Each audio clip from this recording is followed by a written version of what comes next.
Kalian pernah kepikiran gak?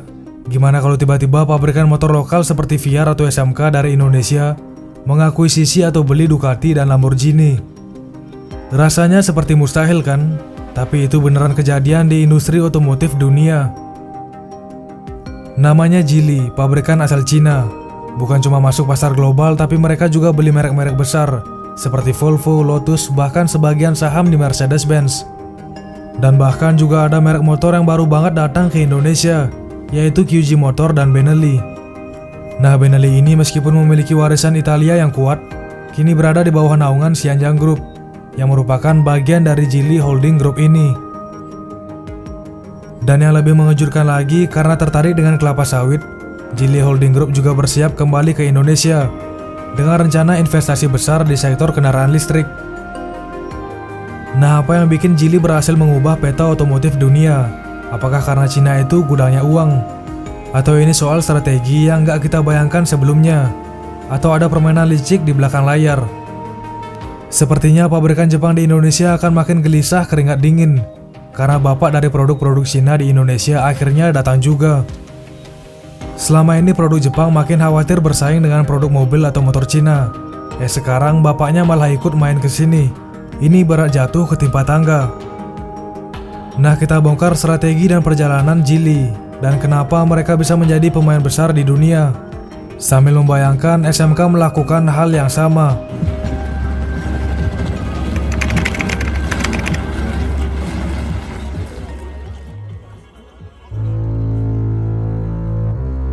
Kita breakdown dulu sebelum lebih dalam mengenal siapa itu Geely. Jadi Geely ini baru aja ketemu sama Menteri Investasi kita di Tiongkok. Mereka bilang mereka mau bangun ekosistem kendaraan listrik yang terintegrasi. Dari manufaktur baterai, daur ulang, sampai produksi mobil listrik semuanya mau dibuat di sini, di Indonesia. Keren kan? Tapi tunggu dulu, jangan keburu tepuk tangan. Karena kalau dipikir-pikir, kenapa Geely tiba-tiba peduli banget sama Indonesia? Memang kita punya apa yang bikin mereka tertarik? Jawabannya sawit. Yap, bahan bakar metanol yang lagi mereka garap ini bisa dibuat dari kelapa sawit. Dan Indonesia juara dunia soal sawit. Jadi kalau mereka masuk ke sini, mereka nggak cuma bawa mobil, tapi juga makan sumber daya kita. Nah, karena potensi pengembangan mobil berbahan bakar metanol sangat besar, Geely Holding Group semakin tegas dengan komitmen investasi di Indonesia. Dan pertanyaannya, siapa yang lebih untung, kita atau mereka? Terus ada lagi yang menarik, mobil yang bakal mereka bawa ke sini namanya iX5, SUV listrik compact yang katanya siap bersaing di pasar global. Tapi di balik kata-kata manis itu, WQW kepikiran, kenapa mereka nggak langsung produksi di negara mereka aja? Apa karena di sini lebih murah? Apa ini strategi buat ngambil pasar Asia Tenggara? WQW nggak bilang ini hal buruk ya, tapi ini cuma asumsi bodoh. Kalau kita cuma jadi tempat produksi murah atau bahan mentahnya aja, apa enggak bahaya tuh? Sementara mereka dapat untung besar, kita cuma jadi pabrik raksasa buat negara mereka. Namun pastinya pasti ada sisi positifnya nih.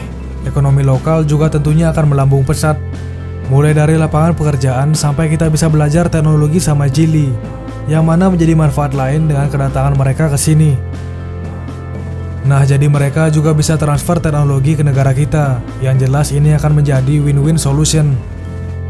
Jujur aja deh, kita sebagai negara berkembang masih butuh banget yang namanya belajar teknologi, terutama dalam segmen otomotif yang pasarnya besar banget. Apalagi kendaraan listrik yang makin tahun makin banyak peminatnya. Apa iya kita yang memiliki sumber daya yang melimpah untuk memproduksi kendaraan listrik malah nggak bisa kelola dengan baik? Jadi transfer teknologi mungkin solusi terbaik. Namun kembali lagi ke bagaimana caranya kita agar nggak cuma jadi penonton dalam cerita ini. Apa kita udah punya regulasi yang kuat biar investasi ini benar-benar nguntungin buat kita? Atau bahkan kita cuma senang aja karena ada merek baru yang masuk tanpa mikir jangka panjang? Nah, strategi win-win solution mungkin jawaban yang terbaik saat ini. Namun dibalik semua pertanyaan itu, siapa sih Geely ini?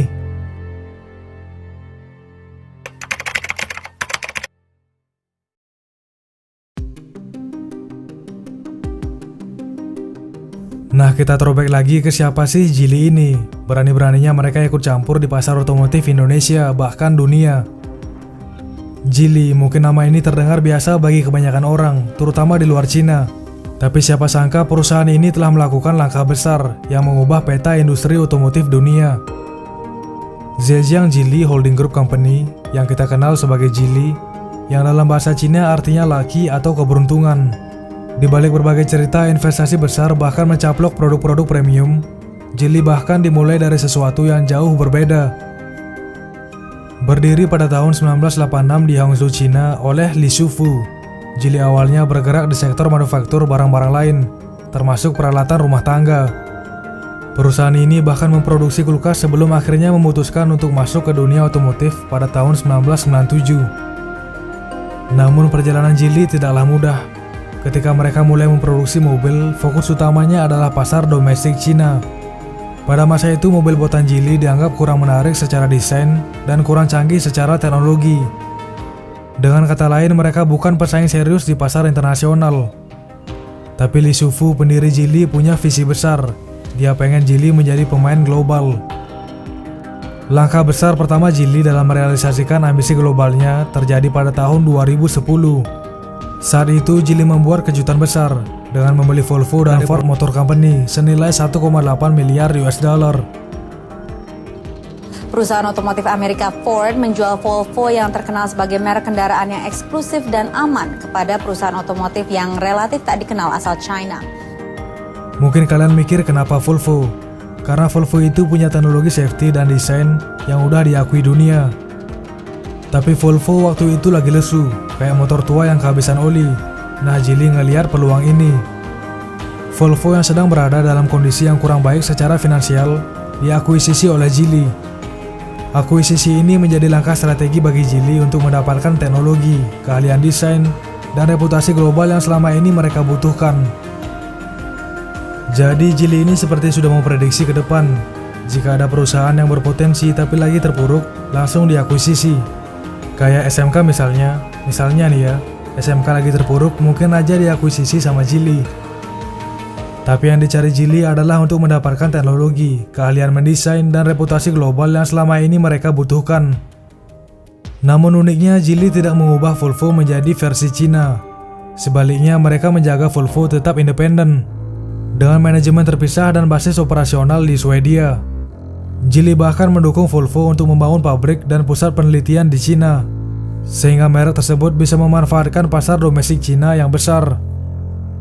Dan hasilnya Volvo berhasil bangkit dan memperluas pasar globalnya. Pada tahun 2020, Volvo mencapai target penjualan hingga 800.000 unit per tahun, 2 kali lipat dari angka pada tahun 2010. Pembelian ini merupakan akuisisi luar negeri terbesar oleh sebuah pabrik mobil China. Kesuksesan akuisisi Volvo mendorong Geely untuk mengambil langkah serupa dengan merek-merek lain. Pada tahun 2017, Geely membeli 8,2% saham AB Volvo, produsen truk asal Swedia, seharga 3,2 miliar US dollar, menjadikan mereka pemegang saham terbesar di perusahaan tersebut. Di tahun yang sama, Geely juga membeli 51% saham Lotus, produsen mobil sport legendaris asal Inggris. Langkah ini bukan hanya soal mendapatkan akses ke teknologi canggih, tetapi juga memperkuat posisi Geely di segmen mobil mewah dan sport. Nah, tidak berhenti di situ. Di Asia Tenggara, Geely juga mengincar satu perusahaan yang menarik baginya. Bukan SMK, tapi Geely juga mengambil alih 49,9% saham Proton, produsen mobil asal Malaysia. Akuisisi ini memungkinkan Geely untuk memperluas jangkauannya ke Asia Tenggara, pasar yang sedang berkembang. Dengan teknologi dari Volvo, Geely membantu Proton meningkatkan daya saingnya di pasar lokal dan internasional. Salah satu langkah yang paling menarik dari Geely adalah peluncuran merek Lynk & Co pada tahun 2016. Merek ini dirancang untuk menarik perhatian generasi muda dengan desain modern dan strategi pemasaran yang unik. Nah, nggak seperti merek mobil tradisional yang biasanya, Lynk & Co tidak menggunakan jaringan dealer konvensional. Mereka lebih mengandalkan media sosial dan platform digital untuk menjangkau konsumen. Selain itu, di era kendaraan listrik, Geely nggak mau ketinggalan. Geely juga serius dalam mengembangkan kendaraan listrik.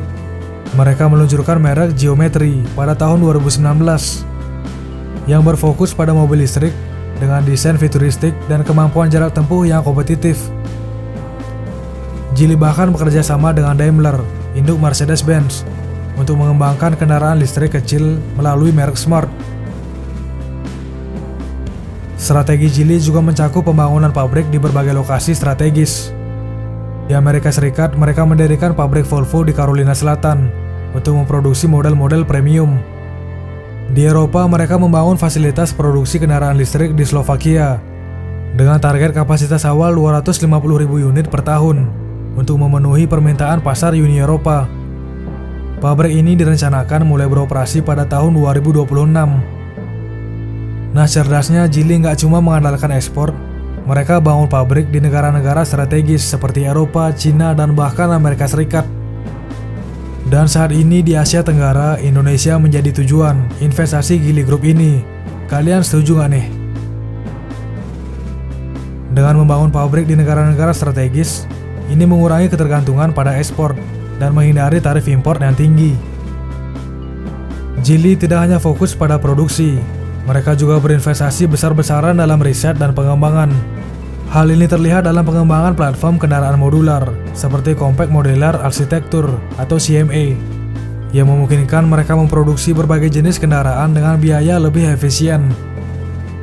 Dan platform ini digunakan oleh merek-merek di bawah naungan Geely, termasuk Volvo, Lynk & Co, dan Polestar.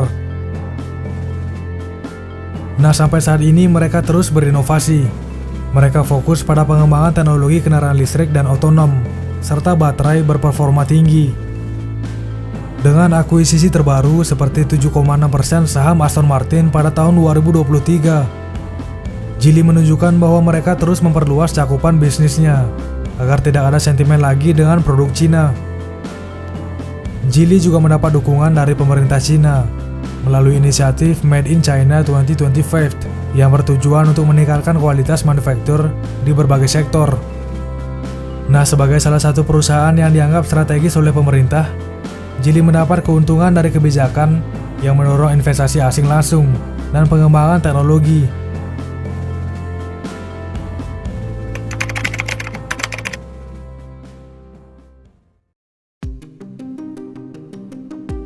Dengan semua langkah ini, Geely telah membuktikan bahwa mereka adalah salah satu pemain utama di industri otomotif global.